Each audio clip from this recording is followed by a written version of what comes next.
Selam aleikum hoxh, më trego diçka për macet. Dhe është haram ti trembim se familja ime nuk I duan thot macet. Më trego se çka është maca.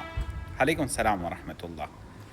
Macja është një krijesë prej krijesave të Allahut lartësuar.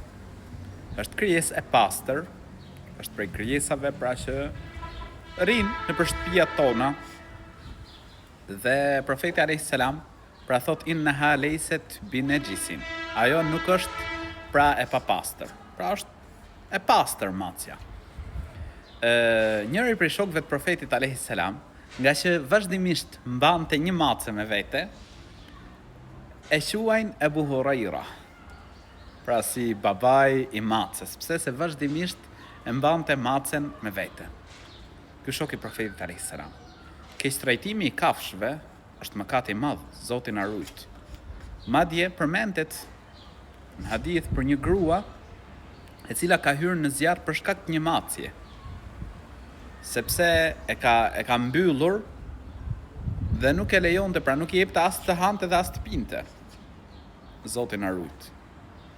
Prandaj nëse familjarët nuk duan që ta mbajnë në shtëpi, nuk duhet ta keqtrajtosh.